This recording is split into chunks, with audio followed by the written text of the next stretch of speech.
Welcome to Conversations with Deborah, a bi-coastal dialogue with myself, Malcolm Berman, and Deborah Manning, and we're heard exclusively on malcolmpresents.com. Good morning, good afternoon. I don't know what to say because people listen to this at all hours. It Well, could we be can say good day. a good day.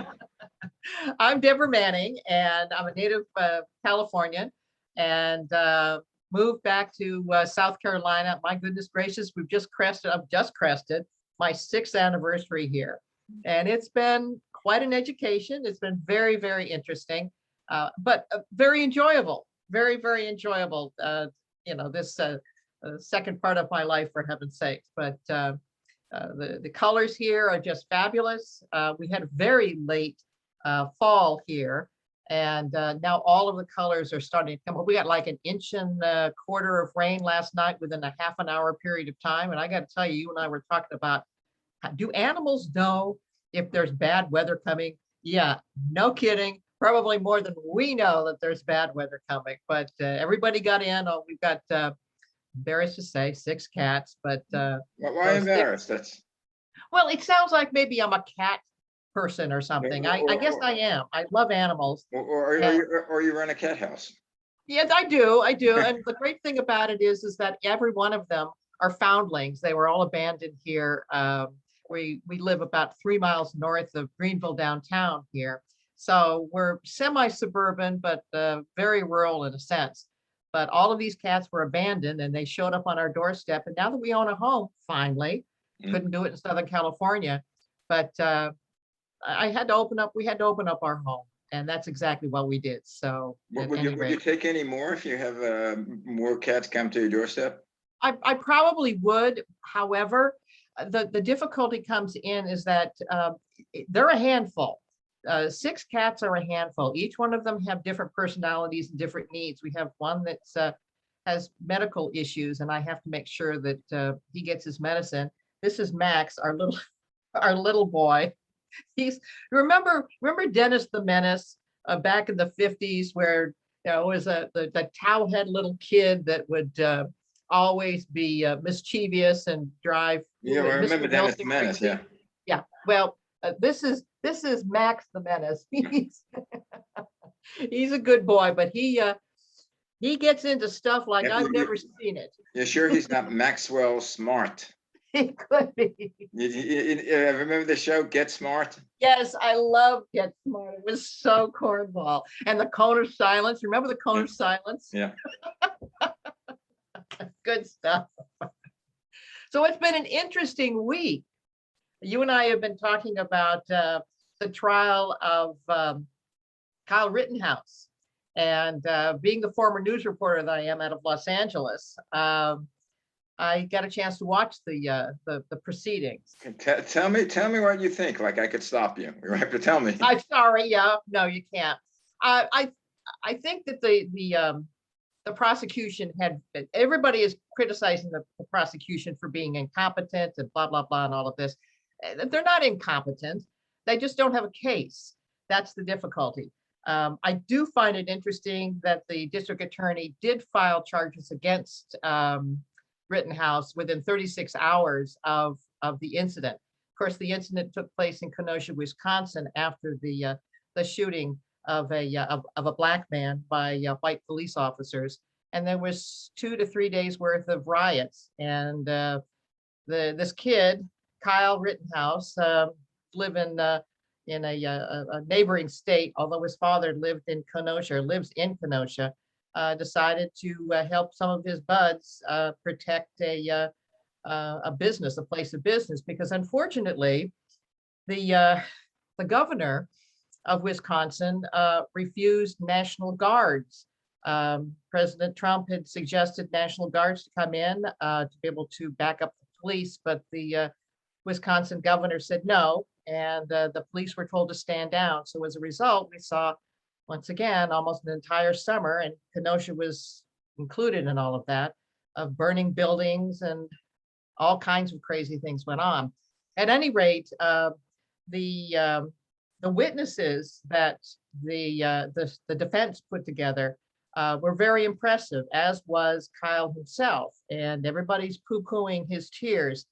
But I could, it was very real. And I am questioning, however, why a kid would take an AR-15, not across, everybody's saying he took it across state lines. He didn't. It was already there, and his bud had picked up the AR-15 because he had an AR-15. He's a 17-year-old kid, for crying out loud, on video games and all of that. But he, according to videotape that was taken, he was attacked. And not only that, that when he started to run down the street to give himself up to the police, he was attacked 2 or 3 more times. And in fact, what was amazing to me was the prosecution's key witness, the one that was wounded, the individual who was wounded. When it came down to the question, did you point your gun at Kyle? And there was that silence, almost like a Perry Mason moment, if you can remember good old Perry Mason and all of the courts and what have you. And the guy said, I pointed my gun at Kyle. So here we have a situation where we have a defense, self-defense that comes into play. So time out for a minute. Did you hear his subsequent interview? Well, I listened to only the testimony. Well, okay. Afterwards, he said he misunderstood the question, and he did not point the gun. Well, the problem is this: is that he specifically said, "I pointed my gun at the defendant." Not a misunderstanding of the question. No, according to him, he misunderstood the question, and he said he didn't point the gun at the defendant, or he didn't point the gun at the time the defendant, before the defendant shot him. Well, but then again, we don't have a video replay. You can't. We actually. But you can't have the referees stop the tape and look at it, because the jury heard it that he pointed the gun.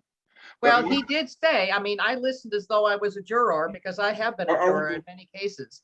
And he specifically said, yes, I pointed my gun. All right, but he since has recanted that. But now I have a question. Why is a 17-year-old kid going to that place with a AR-15 and then walking around? Okay, if you're there are things where you protect your property, and they have it over here in LA, especially, people who have stores are on top of their roof with their guns. If anybody attacks them, they'll defend the property, but they're not walking around the neighborhood putting out fires with with fire extinguishers, and it's like he's acting like he was deputized and part of the National Guard.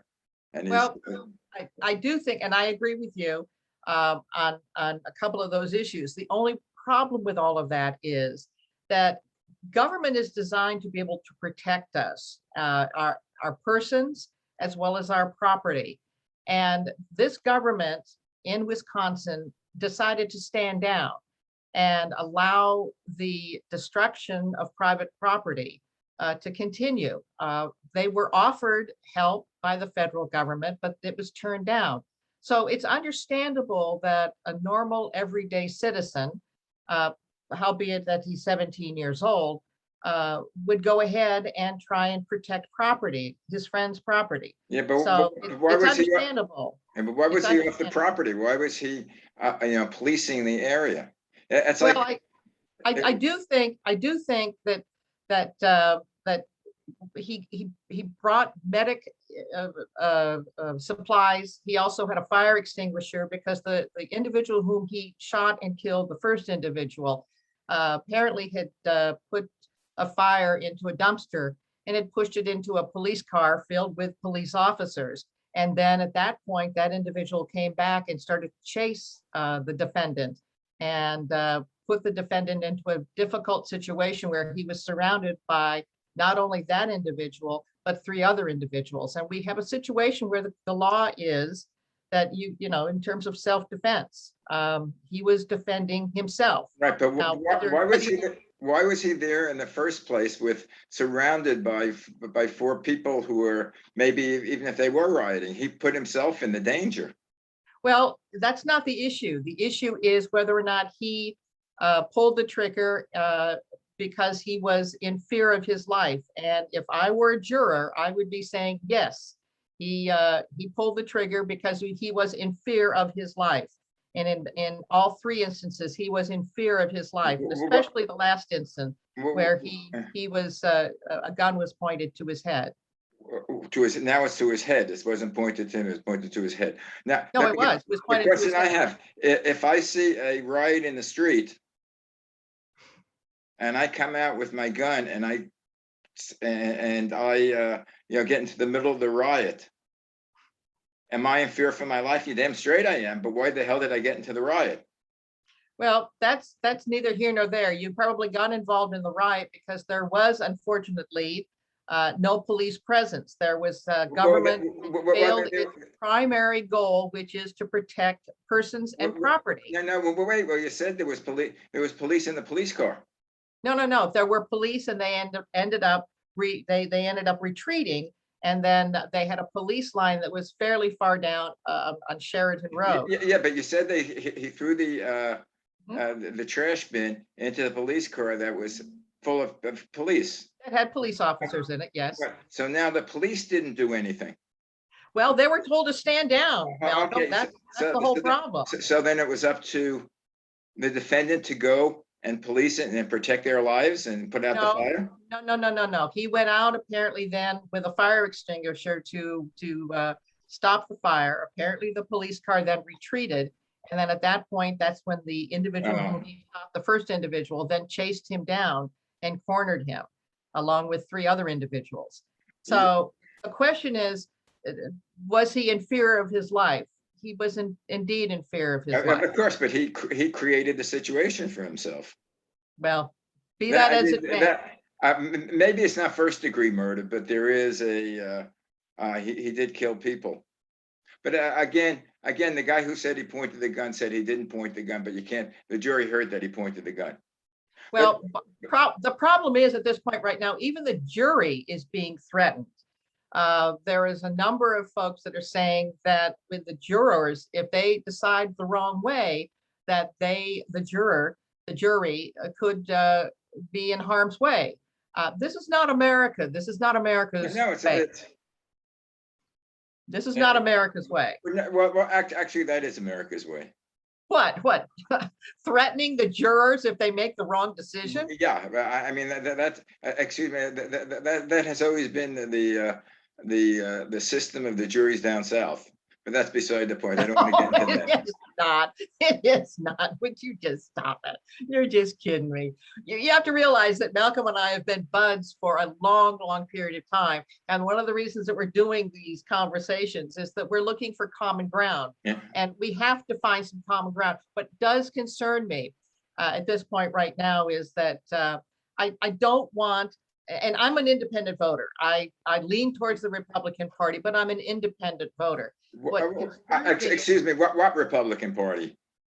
Well, what concerns me is now what Democratic Party. Well, no, there is a Democratic Party, but the Republican Party is now should be called Trumpers. Oh, no, they don't agree with him, but they don't go against him. Trump is in the past, for heaven's sake. Oh yeah, I wish you were right. No, I mean, why do you keep bringing up, Donald Trump? I mean, it's just absurd. Because he puts himself into everything, and people are not voting against him. Which I find interesting. Forgetting about the case is that the Attorney General has not put criminal indictment against the people who don't want to testify.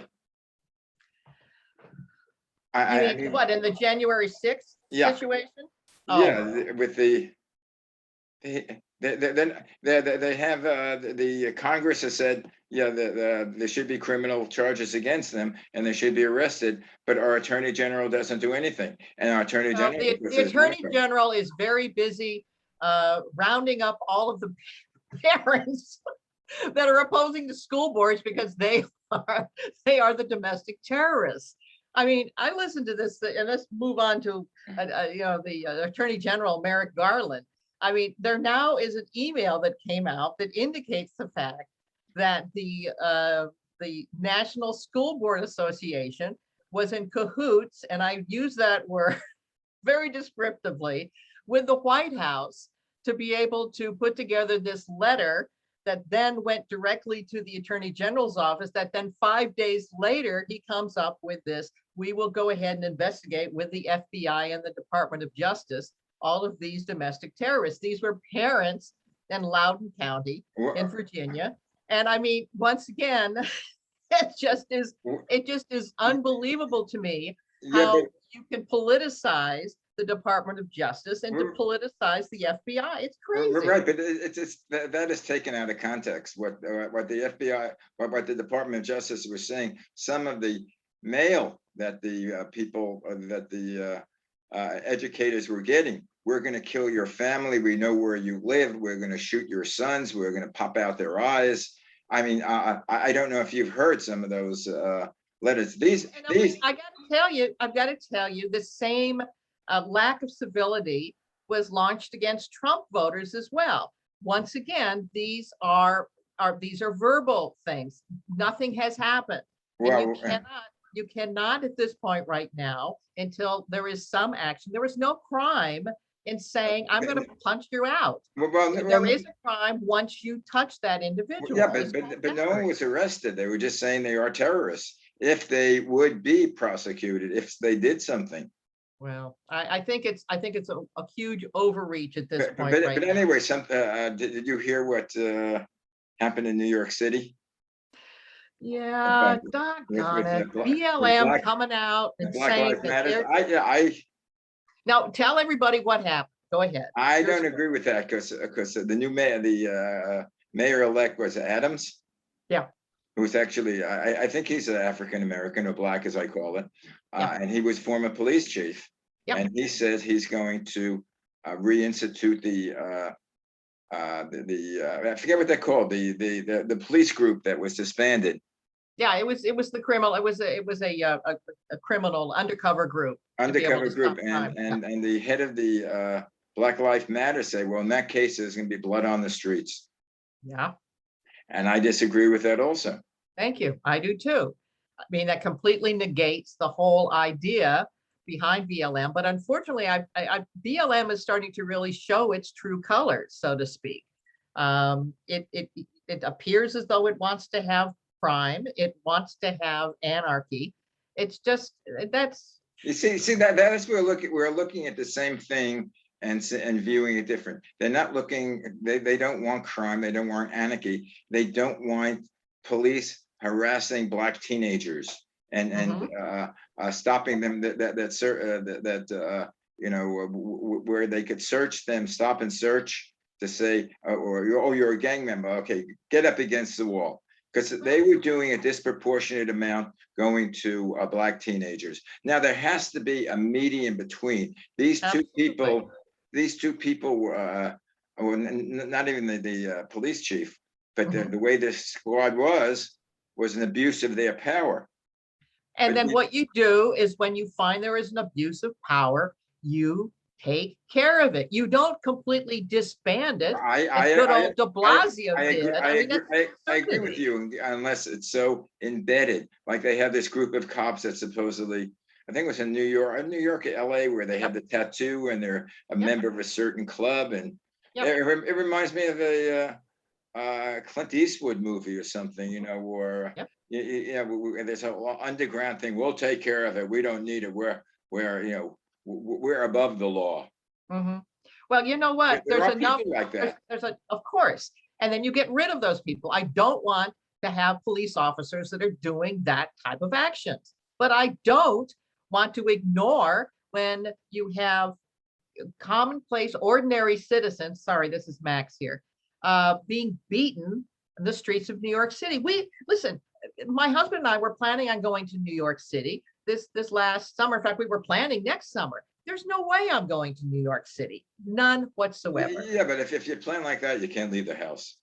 Well, the problem is at this point right now, they've got to get the situation with crime under control. Don't you agree, Matt? Where can you go?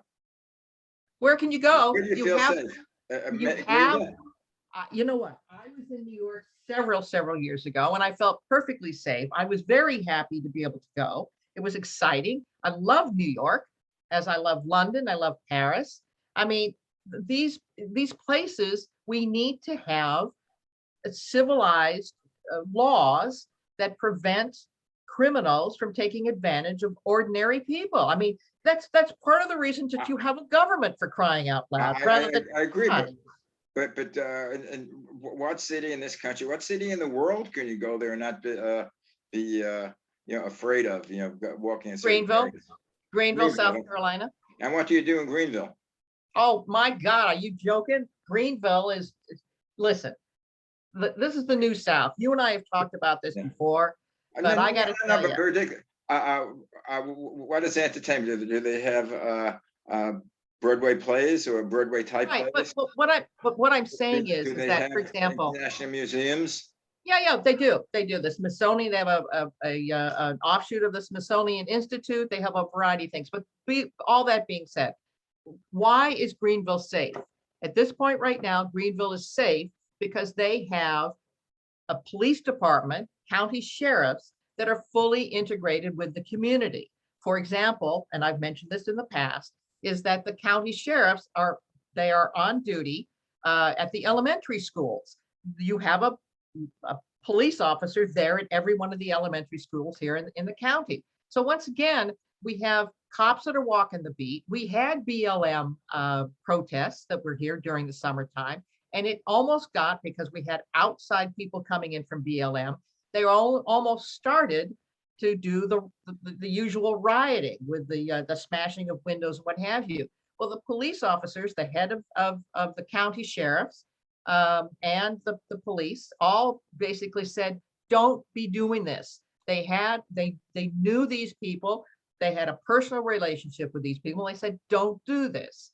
Protest, but don't riot.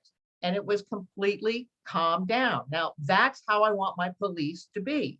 I don't want them to be soft on crime. For example, we had a gang of individuals trying to steal our automobile. Okay. Well, fortunately, we had security cameras. The police officer came. They got the security camera videos. They caught the 3 individuals. They went to court. They got it taken care of. And once again, they had a relationship. And I think that's what I want the police to be able to have a relationship, which reminds me, didn't we talk about you talking to your local police department? Did you do that? No, I mean, basically, when I talk to my local police department over here, they sort of, I feel like I'm talking to a soldier. I think I had mentioned that.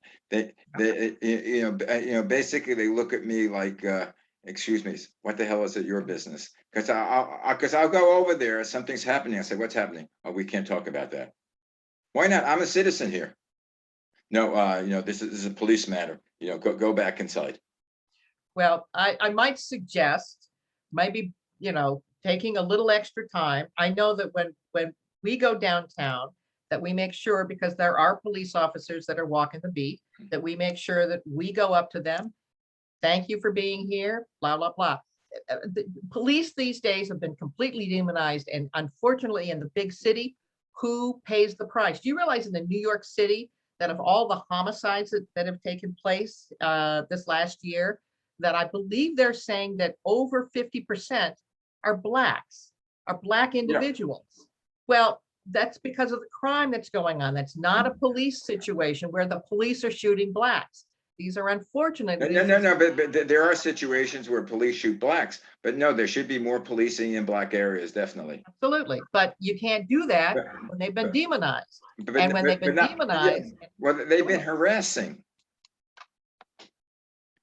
well, once again, I do not understand. It's called poor management.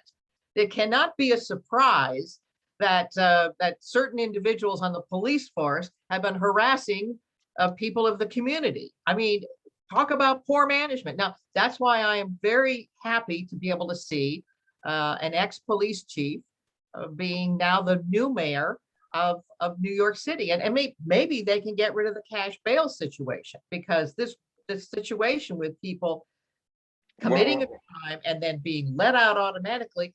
It's once again, government is here to help protect us as people and also here to protect our property. And they are not yeah, doing that. yeah, That's what happened with Kyle Rittenbaum. This is what's happening on the border. They are there to protect us and well, our property, and it's well, not happening. yeah, well, this would be good, if you're, Have someone, some coffee. Go ahead. if someone was arrested and could get a speedy trial.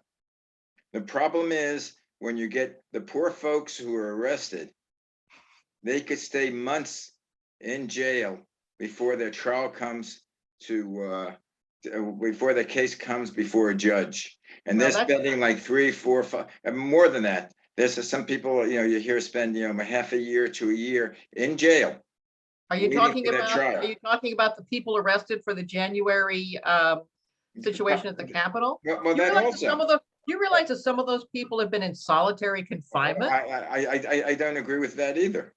I don't either. Good. We have things that we agree on. Yeah, that's what we have Why in in the common. Well, devil? it shouldn't be on either side, but the question is, how about the people who commit felonies? And you see that you look at Law and Order. I mean, I haven't been in the court, but you look at Law and Order. If they have money, they get bail. Even if it's, $1 million, $5 million, it's bail. Well, Uh, I do believe that I would like to be able to have judges make a decision. If it is a first offense to a nonviolent situation, I agree with you. But if you Right. have a repeat offender situation where, in fact, once again, if that individual, be it man, woman, whatever the heck it is released, and there's a possibility of that individual harming an innocent, people like you and me, I just don't think that there should be bail. And it doesn't make any sense. Once again, government's primary Yeah, position, their duty is to protect us and our property, and they're not doing it. yeah, the problem is, we don't have people that know what the hell they're doing. The whole, Well, that begs the question with this whole Democratic administration.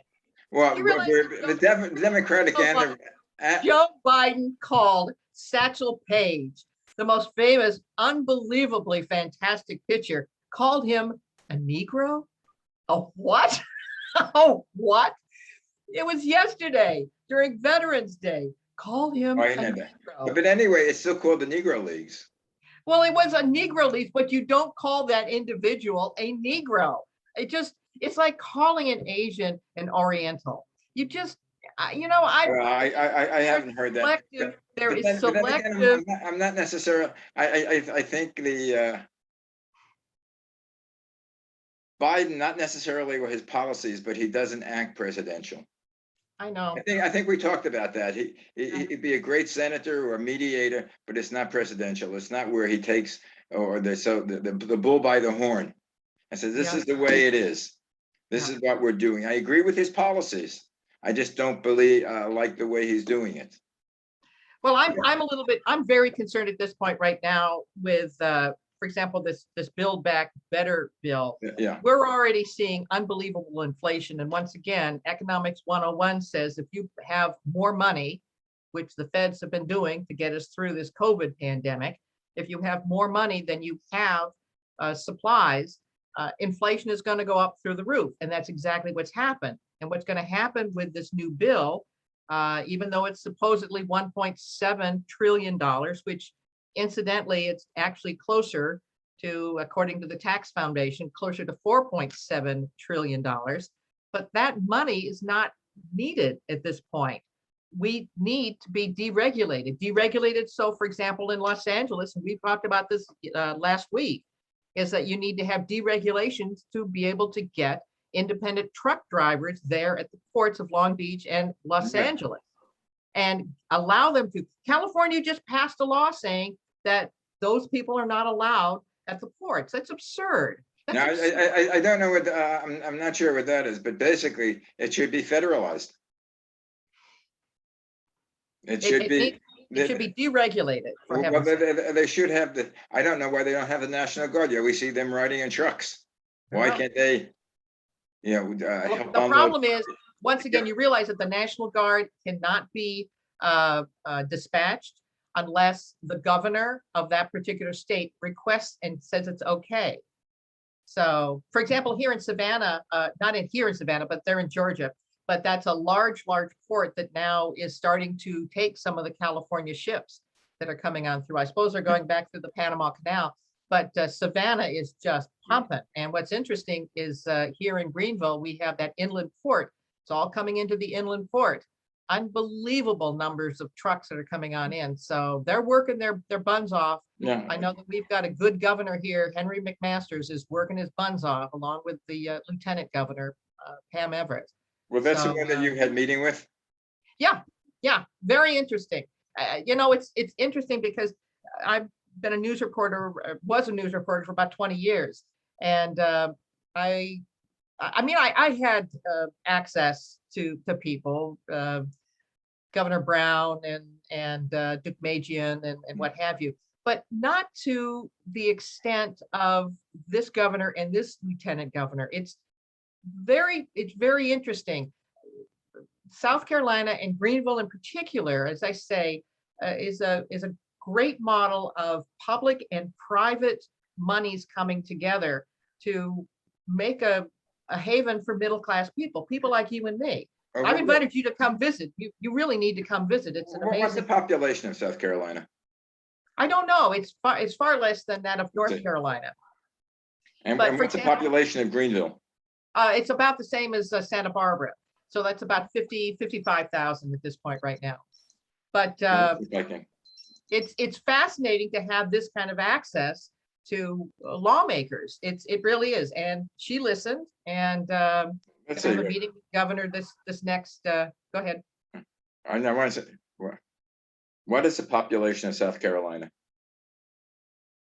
In 2019, the population of South Carolina was 5,148,714. 5,149,000.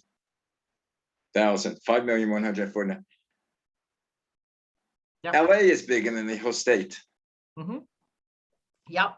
So parts of it, managing things is to have smaller population. Which is funny because they say, like Mansion and Cinema. Yeah. They say, they're representing their states, which should be, held equal to everybody else. But what percentage of the entire American population are in those states? Well, but the thing is that the Constitution does talk about, I representation. Well, we have to have a big constitutional convention and change a lot of things. Number one, should change maximum terms for senators. It shouldn't be a profession that they go in and get there when they're 35 years old and stay there till they die. Yeah. Hey, did you love in New Jersey that truck driver is now officially? Well, that's great. I wonder how well, and he'll probably do very well because he knows all the routes. Anyway. Well, he does. And you know what? That's the way that the founders wanted, that ordinary people would go into government, bring their expertise and their experience, and make some changes. To be controversial, I think the founders are right. Women shouldn't vote. They shouldn't own property. It should be to us men. Women don't know what they're doing. Well, the nice thing about it was it only took them 100 years to get rid of slavery. Right. And then it only took them another 65 years after that to give women the vote. So the country is progressing. And I object to slavery, well, not obviously, but I object to slavery, and whether it be race, color, or whatever. But what I don't understand is that it almost seems like they blame the United States of America for starting slavery. Slavery was big many centuries before USA. The Jews were the slaves. They built the Romans in Ethiopia. Oh my Lord! And now China. Yeah, absolutely. And China, and it was big in Africa. The tribes were, when they would capture someone else, they'd capture them as slaves. Anyway, will you believe that our time is up? No, I don't. Are you joking? Anyway, Really? no, our time is up about 5 minutes ago. But anyway, I didn't want to shut us off. Thank you. Anyway, I still want you to take a look at that new gadget that you have. Yeah, yeah. And see how to work it, because I want to get out in the streets. I mean, I love you and I love watching your cats and your house, but I'd love to get out in the streets of South Carolina and talk to the folks out there. Well, it's an it's been an interesting education for me, and I have far more admiration for the people here. I truly do. Of course, Yeah, I'm an ex-news reporter, so that's what it's all Well, about. I would like for you to expose them to me and see. That's scary. Anyway, send my love to Fish and to all your little kitty cats. I will, and my love to Anna. And I will speak to you next week. Next week it is. Bye. Bye-bye.